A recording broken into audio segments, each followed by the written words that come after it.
Hey there, future self. I'm making this video for me, but I thought it might help other people. I'm going to oil and service my Juki 1541S, and this is a reminder for me, and I thought other people might do it too. This oil I got from the place where I bought the machine.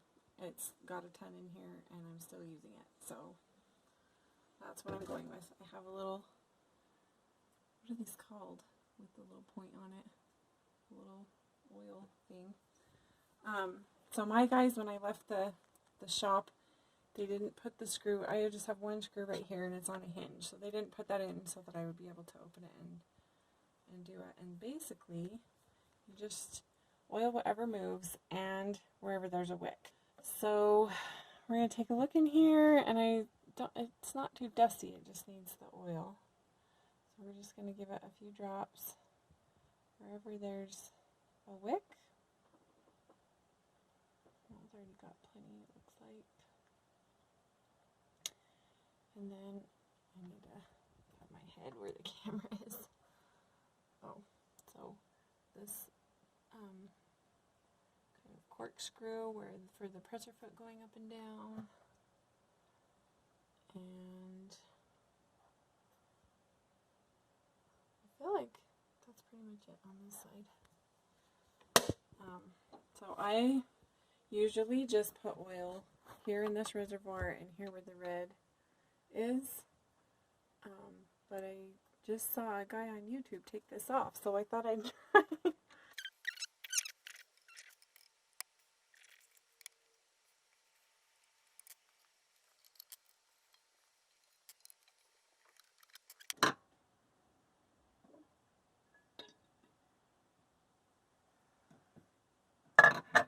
Now, my machine is barely a year old, so it still looks really nice and clean in here.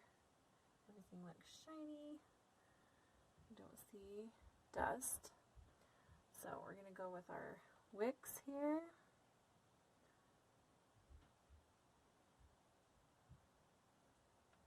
Which we're looking a little dry. Sorry about that, machine. There's a,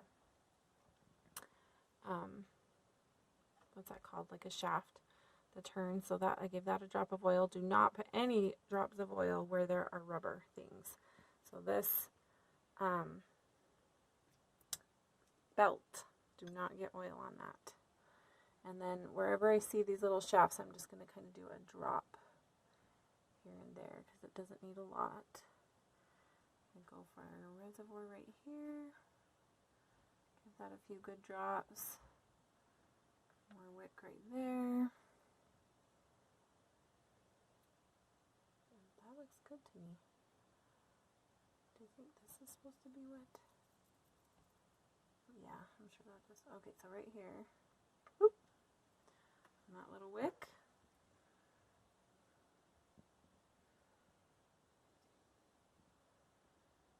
That looks good to me. And I know one of the reasons I started doing this today is that reservoir underneath definitely needs filled. So we'll do that next.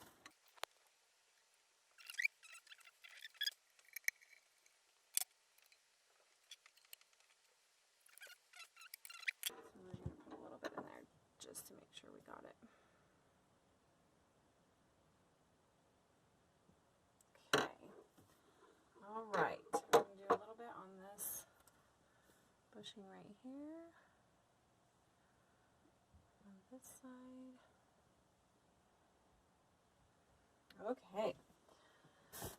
So I've already take off the knee lift and set that down, and then there's a peg right here that holds the whole machine's weight. So when I tip it back, it's going to lean on that peg and be just a good angle. Okay, now under here, there's a lot of things that need to be oiled. They're looking shiny, like I think they're doing pretty well. But this right here should be the cap for this reservoir, and I know, like I said, I know this reservoir is low. So we're going to go ahead, and I can see it dripping in there.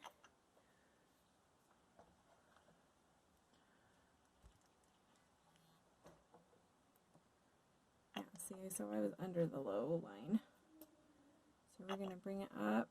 I don't know how much oil I have in my little oil can here, but we're going to go closer to the high line without going over. And that keeps a lot of things. And I always struggle with these little things. Sometimes I have to use the, oh, I did it. The screwdriver to push the edge of that in. So now we're going to look at any of these bushings and things. And I'm only going to do one drop wherever I can see, because you can tell the shininess. There's a little wick back here. The shininess means that it's got oil.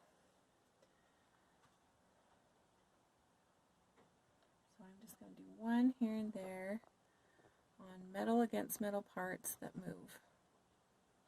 Oops, that's okay. Because I've got this nice oil pan under here full of oil. And a couple more. Now, something that I've noticed is that occasionally the oil drips down and soaks the bobbin. So something I've learned recently is if you put a cloth, a paper towel or something under your purse or foot when you're not using it, then oil from the top part of the machine can go into the cloth instead of down into the bobbin thread, because every once in a while I'll go to use my bobbin thread and it's just like soaked. Some little metal on metal back here, just one drop. One drop. Okay, I don't see any more wicks. I don't see anything else that's not already shiny.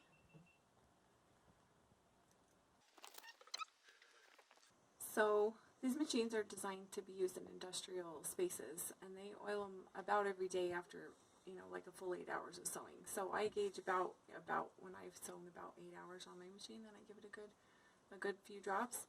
And then every 6 months, I'm making sure I am cleaning out all the dust and giving it a really good oil, because I want this to last a long time, and it was a big investment for me. So that's how I take care of my machine. I hope that helped.